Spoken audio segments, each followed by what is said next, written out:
Olá, graça e paz, seja muito bem-vindo a mais um episódio do nosso podcast teológico.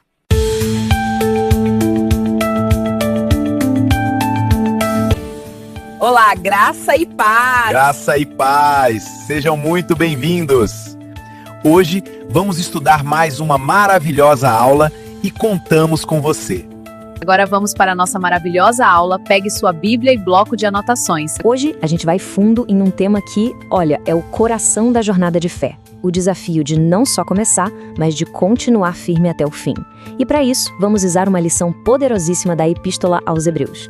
Para começar, uma pergunta que, vamos combinar, todo mundo conhece bem demais, né? Quantos projetos, quantas dietas, quantas promessas de ano novo a gente já não começou com todo o gás, só para ver a coisa murchar no meio do caminho? Pois é, essa luta que todo mundo tem para terminar o que começa é um espelho perfeito do desafio da perseverança na vida espiritual. E essa frase aqui, ela captura a essência da coisa. As Escrituras mostram que a fé não é só um evento, um ponto de partida. É, na verdade, uma corrida de resistência. Pensa numa maratona e não numa corrida de 100 metros. Exige constância, dia após dia. E é exatamente sobre isso que a gente vai falar agora na nossa primeira parte. Vamos usar essa metáfora poderosa da vida cristã como uma competição, um verdadeiro teste de resistência, uma arena onde a nossa fé é colocada à prova. Imagina só, as pessoas que receberam essa carta pela primeira vez viviam sob uma pressão que a gente mal consegue conceber. O autor lembra a eles que, logo que se converteram, eles aguentaram firme o que ele chama de grande combate de aflições. A imagem aqui é de uma arena, de uma luta pública. Eles eram expostos, passavam vergonha e perseguição social só por causa da fé que tinham acabado de abraçar. E o mais impressionante, o que realmente choca, é que, mesmo sendo transformados em um espetáculo público, mesmo perdendo seus bens, a reação deles foi de alegria. É contraintuitivo, não é? O que poderia motivar alguém a suportar tanto sofrimento com uma atitude tão radical assim? A resposta para essa pergunta nos leva direto para a nossa próxima sessão. A força daquelas pessoas não vinha de uma teimosia cega, não. Vinha da promessa incrível que estava em jogo. Essa era a verdadeira motivação por trás da fé deles. Essa resistência toda não era à toa, sabe? Era movida por uma esperança muito concreta, muito poderosa. Eles sabiam que tinham algo muito maior, muito mais duradouro do que qualquer coisa material que pudessem perder. Era um patrimônio superior e permanente. E essa passagem de Hebreus resume isso de forma brilhante. O autor diz: não rejeiteis, pois, a vossa confiança. Essa palavra, confiança, que no grego é parresia, significa muito mais do que só acreditar. Significa ousadia, coragem, liberdade para falar. E por que eles deveriam se apegar a isso com unhas e dentes? Porque essa confiança está ligada diretamente a uma recompensa gigante. O texto, então, descreve um processo bem claro. Repara só na sequência. Primeiro, fazer a vontade de Deus, ou seja, obedecer continuamente. Segundo, perseverar sob pressão. E qual o resultado? Alcançar a promessa. A perseverança, então, é a ponte essencial que liga a obediência à recompensa final.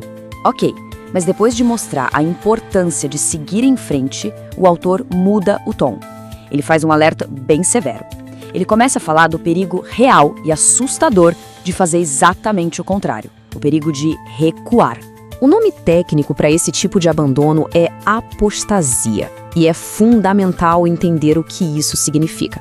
Como a gente vê aqui, a palavra grega apostasia descreve uma deserção deliberada. Não é sobre ter uma dúvida passageira ou uma crise de fé. É um afastamento consciente, intencional da fé que um dia foi abraçada. E o texto enfatiza que não se trata de um escorregão, um erro moral isolado. O jeito que o verbo pecar é usado no texto original dá a ideia de uma prática contínua, persistente e deliberada. É continuar rejeitando a verdade depois de já tê-la conhecido plenamente. E para mostrar por que essa rejeição é tratada de forma tão séria, Hebreus 10, 29 usa uma linguagem, fortíssima. A apostasia é descrita como uma afronta direta à Trindade. Primeiro, pisar o Filho de Deus, que é tratá-lo com desprezo total. Segundo, ter por profano o sangue da aliança, ou seja, tratar como algo comum o sacrifício que é sagrado.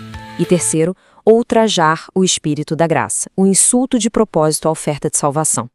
É uma rejeição em todos os níveis possíveis. Então, diante de um perigo tão sério assim, qual é o antídoto? É aí que a conversa muda. Sai do aviso e vai para a solução, apresentando a única defesa contra o recuo: a vida de fé. E o coração da solução está todo aqui, nessa citação do profeta Abacuque: o justo viverá pela fé. Essa frase se torna a base, o princípio que organiza a vida cristã. A fé não é só o ponto de partida, ela é o meio pelo qual se vive continuamente. Mas o que significa viver pela fé? A expressão no grego original, ek pistios, é muito rica. O ek indica a fonte, a origem. Então não é só viver com fé, é viver uma vida que emana da fé. A confiança nas promessas de Deus é a própria fonte que sustenta a vida de quem crê. E na prática, como se cultiva essa vida de fé? O texto nos dá antídotos bem práticos contra o recuo. Primeiro, a memória, lembrar da fidelidade no passado. Segundo, a esperança, se agarrar com força ao que está por vir. E, um ponto crucial, a comunidade. O autor alerta para não abandonar o hábito de se reunir, porque o isolamento é um terreno fértil para a dúvida. A perseverança fica mais forte quando um encoraja o outro. E tudo isso nos leva ao clímax do argumento. Depois de tudo isso, o autor apresenta uma escolha inevitável. São dois caminhos distintos que se abrem na frente de toda pessoa de fé. E aqui o contraste fica claro, preto no branco. De um lado, recuar, que é um ato de deserção, de covardia, e o destino final é a destruição. Do outro lado, ter fé, que é uma postura de lealdade, de resistência, e que leva à preservação da alma. A mensagem é bem direta, não existe meio termo. E depois de apresentar essa escolha de forma tão nítida, o autor termina com uma declaração de identidade poderosíssima. Ele se inclui, junto com quem está lendo, no grupo dos que perseveram. É uma afirmação de esperança, de confiança, de que apesar de todos os alertas, a verdadeira identidade de quem crê está com aqueles que têm fé para a salvação.